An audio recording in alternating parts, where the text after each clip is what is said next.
Hey guys, Scott here. Today I want to talk about Springtrap and how strong I actually think he is. Really depends on where you ask the audience for how strong he is. If you were to go to like Reddit or Twitter, you would think he's S tier, broken, insanely insane. To be fair, he's got a couple of bugs that might be amping up people's perception of just how strong he is, but I think overall I'm going to agree with most of my fellow content creators and feel like he settles somewhere between like high B and low A. However, I think there's a contingency there.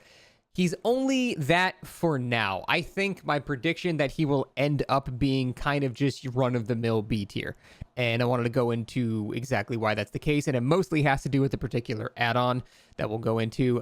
And then after all these discussions, I'll show you a very strong build that I used on Springtrap. He's really good at running around and kicking gens, so I thought a gen kick build would be a good idea. And I'll just leave that for the rest of the video. But first, let's go over his strengths.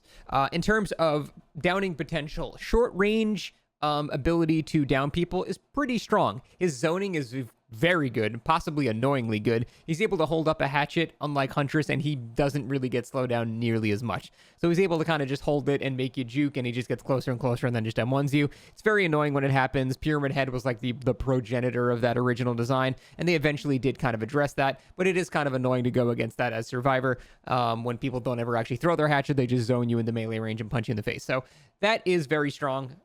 Zoning ability will always be very, very strong on a killer like this. So short range lethality is pretty good, and it's pretty similar to Huntress in that regard.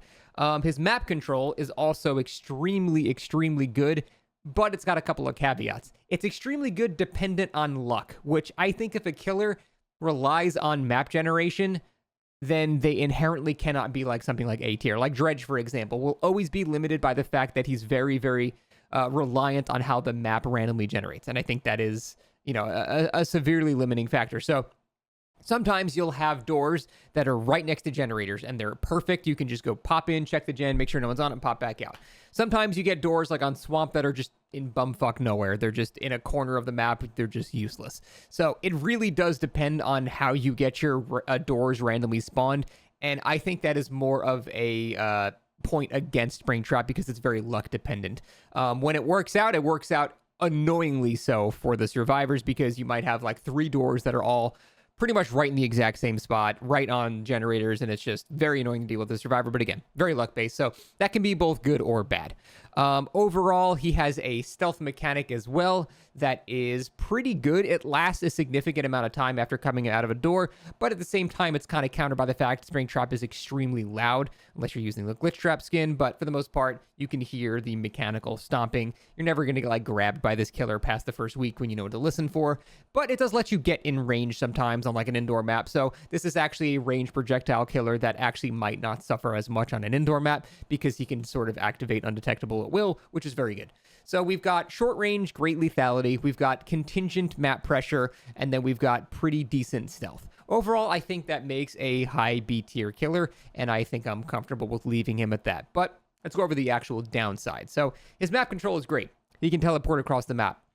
But survivors now also have great map control because they can also teleport across the map using the exact same function.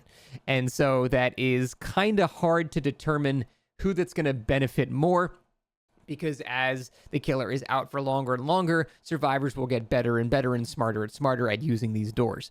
And right now, if you're getting grabs and stuff like that, just remember it, because past a couple of weeks from now, you're just not going to get grabs anymore. And the reason is survivors will just learn the very basics of when to actually use the doors. Look at your UI. Is someone being chased? It's okay, you can use a door. Is someone not being chased? Don't risk using the door. It's pretty much as simple as that. It's a very simple flow chart. And once people realize that, they're not going to get grabbed anymore. They're going to have much safer map traversal. And it's just going to kind of overall be a point for the survivors, not the killer, as time goes on. That's just my prediction anyway, because when the killer starts learning, how to actually play, it's very simple. Use a door, teleport. There's not really much to learn. You just do it. As Survivor, you need to look out for warning signs when it's safe to, so that is going to take a bit longer for people to realize. So I think his strength overall is going to go down over time with that map traversal aspect as well. Additionally, his overall, yes, I know, I just got to grab there. It's like first day. They don't know what they're doing. But the overall lethality, I think, is also another point we need to talk about. He's really good at downing one individual survivor at a time, kind of like Clown, for example. No one thinks of Clown as overpowered, but when you're going against a Clown, it can feel overpowering because Clown is very consistent at hitting people at loops and stuff like that. And I felt Springtrap was sort of the same way as well. He's very consistent, but he also has no real snowball potential with that. So for example, like a Huntress who would kind of handle loops in mostly the exact same way, again, for the most part. Huntress has 7 hatchets. If there's 2 people in the same area, she can down 2 people in 10 seconds if she wants to. Springtrap really can't do that. You can throw the hatchet, they hit them, and then you just have to wait. You got to wait for the cooldown. You got to wait for them to actually take the hatchet or axe out of them. And there's no real ability to like hit multiple people very quickly at the same time. And I think that lack of snowballing potential is a significant factor against his strength. Whereas someone like, again, Huntress can just beam multiple people down. If Huntress has someone in the basement, for example, she can back up out of the stairs and just multiple hatchets on people coming out down the entire team. She can win solely off that. Springtrap doesn't really have that spread lethality on his projectile. So it's very consistent in the same way that Huntress is consistent at individual loops and things like that. But outside of that, it has very small ability to down multiple people and snowball a match very quickly. The most snowballing you can kind of do with this killer is throw a hatchet at someone, down them, enter a door, go to another generator that's being worked on, start a chase there, some guys across the map now. That's a little bit of a snowball, but it's nowhere near as good as like some of the other projectile killers, like Trickster as well, kind of the same thing.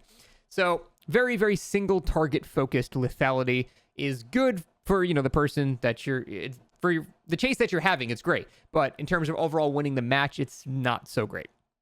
Additionally, there's also this like weird deliberation you have to make with his movement speed. So when he has his axe, he's 110 movement speed, kind of like Huntress. When he doesn't have his axe, he's 115 like every other killer or most other killers. So you have to make this strange deliberation of, am I going to throw the axe down? Is it worth it to catch up faster? But when you throw the actual axe, you slow down. When you take it out, you move to 3.86. When you throw it, you slow down, and then there's a recovery after you slow down.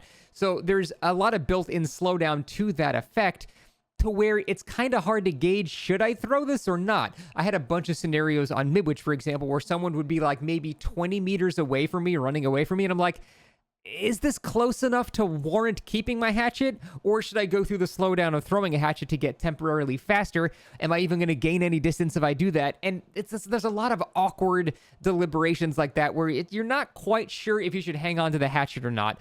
And I think that can cost you a lot of time as well. So his movement speed slowing down can be really awkward, and it's just kind of like hard to make the correct decision there. I'm sure over time I'll get a bit smarter with that, although there will be a correct exact distance for when to know to do that or not, but I haven't really found a smooth way to really find that out. So overall, his movement speed can be quite a hindrance. And I found like even in places like Shack, it's really awkward as well, because at Shack, you don't want to be chasing as a 110 killer, but you also want the projectile to be able to hit people at the window or the pallet. So again, you're in this like awkward scenario where it's taking you much longer to catch up to get in position to throw at the window.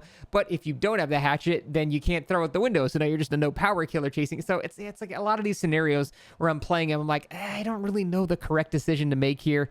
And again, I'm sure over time that will feel a bit smoother, but I don't feel like it's ever going to really feel that smooth overall. So the differing movement speeds, I think, are a somewhat detriment to the killer as well. Now, I want to talk about the main elephant in the room. His map control right now is quite good. I think that is only because of one specific add-on, Bonnie's Guitar Strings, which everybody is using. It is clearly his best add-on.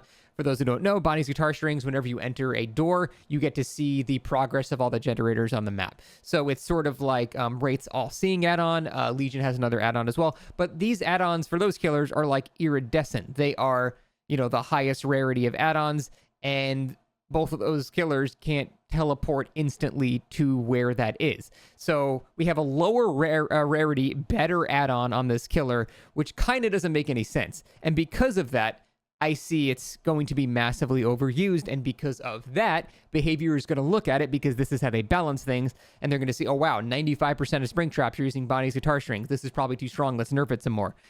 I'm just saying, I'm not telling them to do that. I don't really even want them to do that, because I don't think this killer is even super OP to begin with or anything like that. But based on how behavior balances, my prediction is they are going to nerf Bonnie's Guitar Strings again. And when they do, suddenly this killer's map pressure is not that great anymore. Because right now, if you go into a door and you can see exactly what generator to go to, oh, it's free. You know exactly where to go. You waste 0 seconds. You're instantly getting people off gens. It feels great.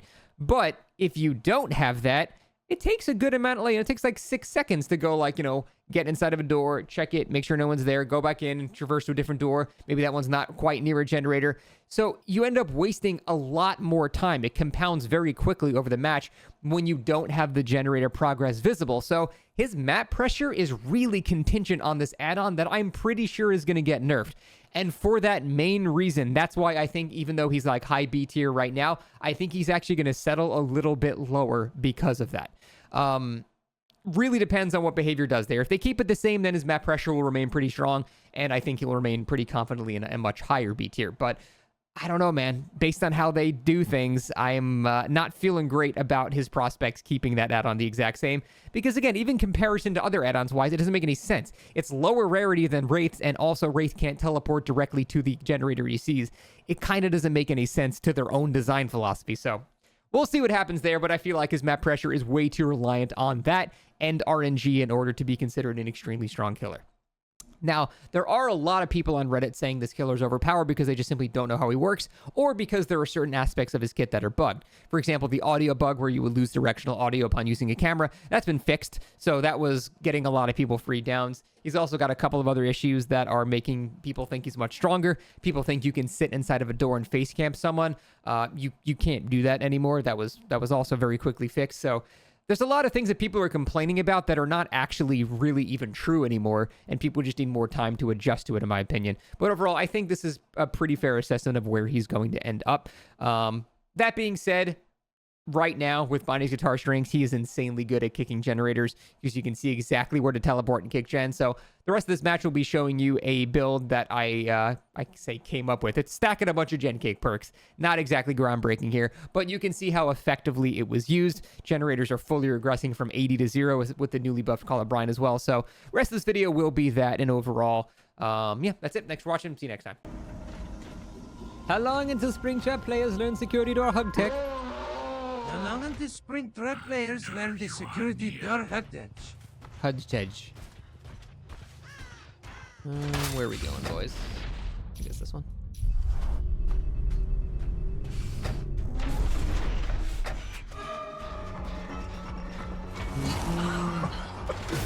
I can only think of Ben Starr wearing the fucking Balatro Jester outfit when I see this shit.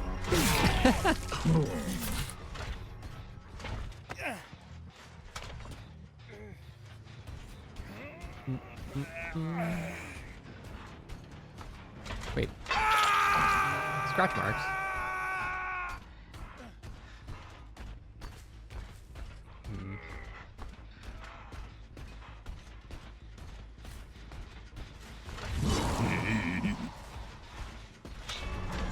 Pretty sure that was out of range.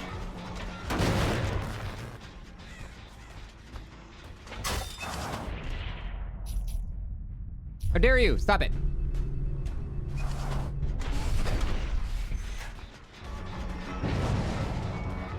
Sprinto bursto. Should I even go for a long range shot like this?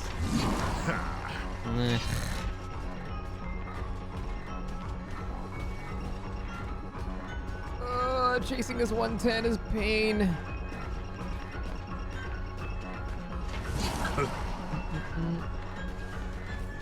I'm holding it. All right, she's not dodging. Thank God people aren't abusing the God window to the left yet. No, this is another God window that she also doesn't know about. Yay, I'm winning on the map because they don't know what they're doing. God bless. I really want to slug. Don't go take a shit. There's a pizza in there. Who puts a pizza in a fucking toilet? Animals. This map's not so fun.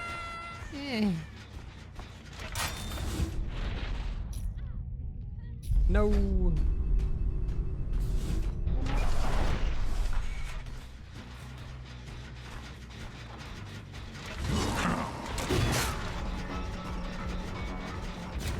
You motherfucker. I'm sitting here.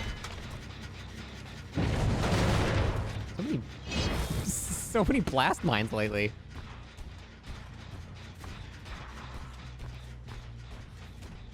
I can't tell if I'm chasing something. I can't see in the distance.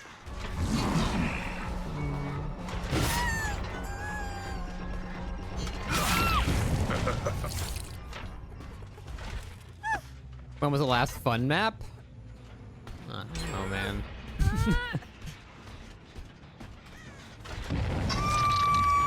Yeah, the main building here can be very, very, very, very strong. Yeah, you're right. You know what? Ormond Lake Mine is a good map. I agree.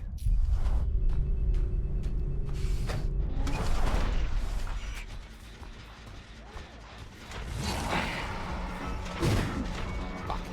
That'd have been sick.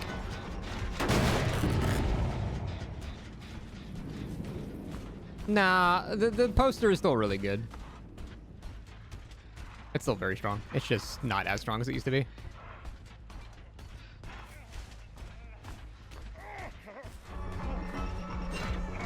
No, short baby dick.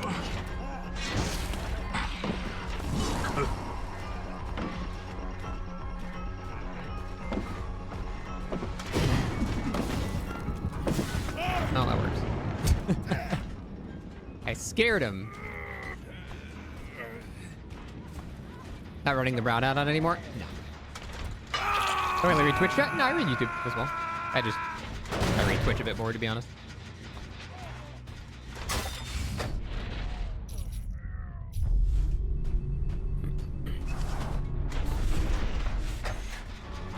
Yeah, his map pressure is pretty solid. Oh my god, out of my fucking axe.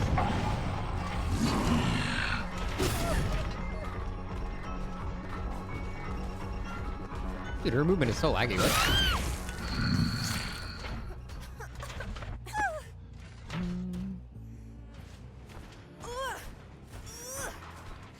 Honestly, maybe pop interruption and shit is good on him because he can kind of be in multiple places pretty fast. Here.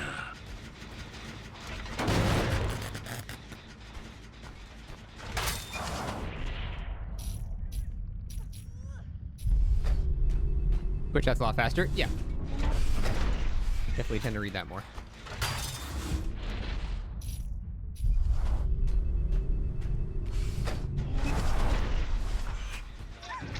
Shit.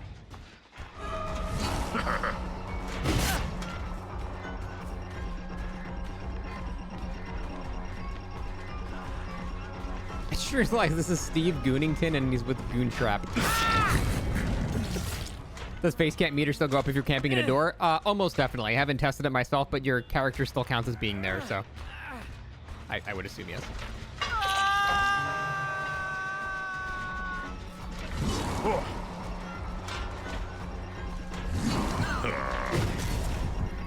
That seems so weird.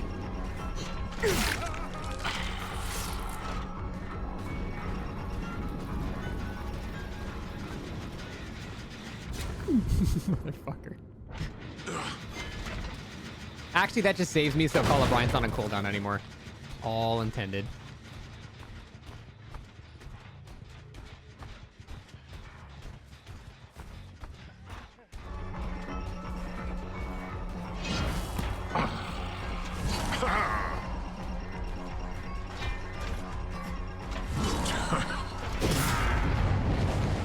Big eruption.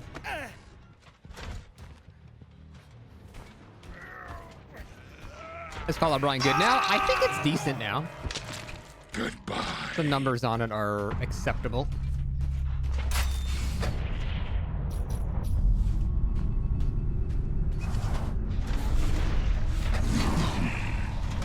No, thought it was going left, not right.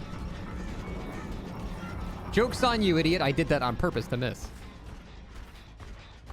Is it worth running without pop? No, you definitely want to make a gen kick build if you're going to run Call of Brian. Don't just run it by itself.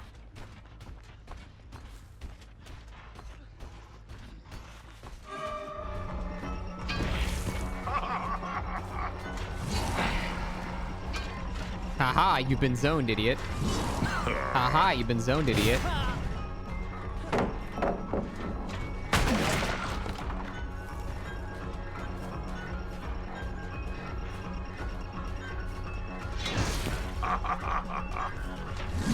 Kobe.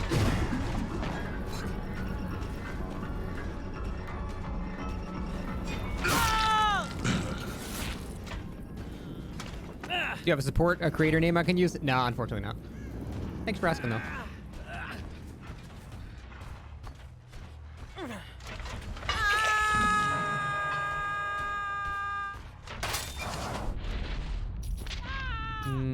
No!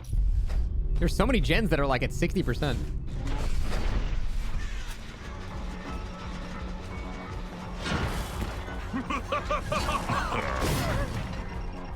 I thought that was a vault the first time I played too. I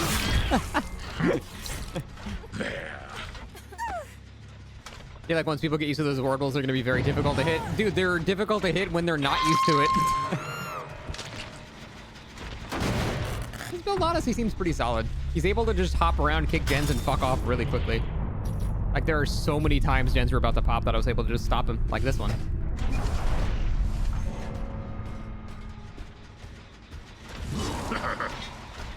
Such good value from the mill. Basically, better Freddy. Yeah, I mean, I can just be anywhere, like, at all times. It's really nice. His map control is super good.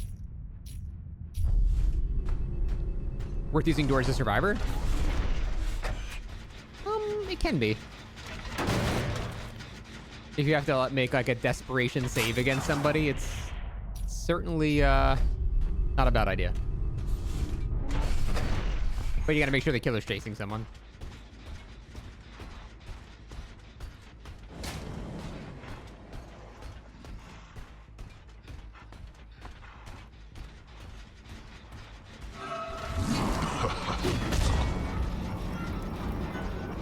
I said all before I even launched it, and I knew it was too late.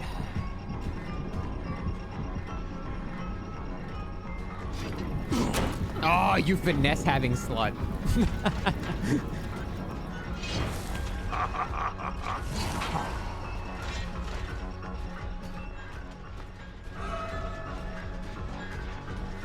And Royo's TVs can get turned off. You can't turn off that camera or a door. Ooh, Steve juicing me.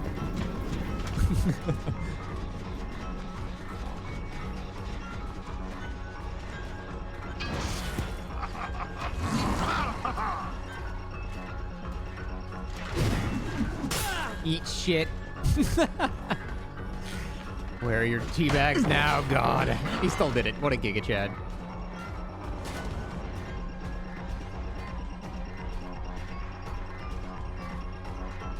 Honestly, I respect it.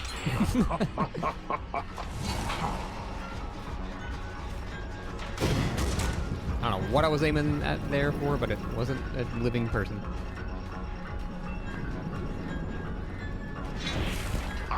Oh, fuck, I didn't have my axe. Yeah, quick and quiet. Didn't make a sound. Wanna go again? You don't want this shit?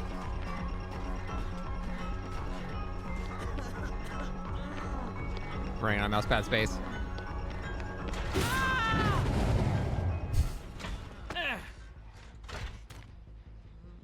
Can I help you cut 3 seconds off your track of the day in Trackmania? Sure, man.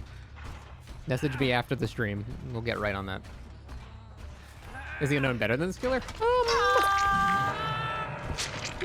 don't know, actually. It's a good question. I feel like they're pretty similar in strength.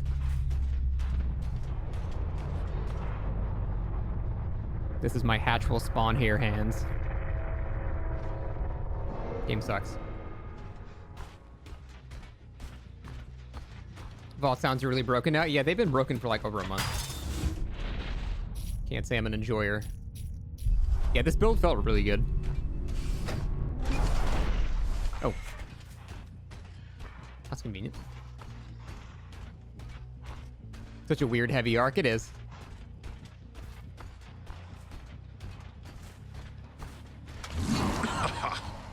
Alright, if I 360 you, you die. Oh, you get to live. Let's go find that. He has easier orbitals too? Oh, it's not even close. He's got a giant AoE. Of course it's gonna be easier. What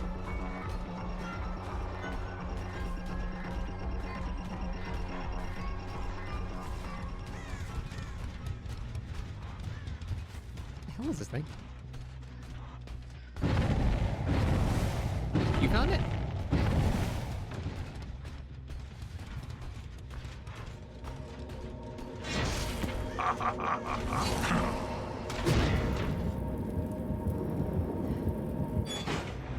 There was not a 180. It was such a fast 360 that your brain couldn't even process how quickly I was turning.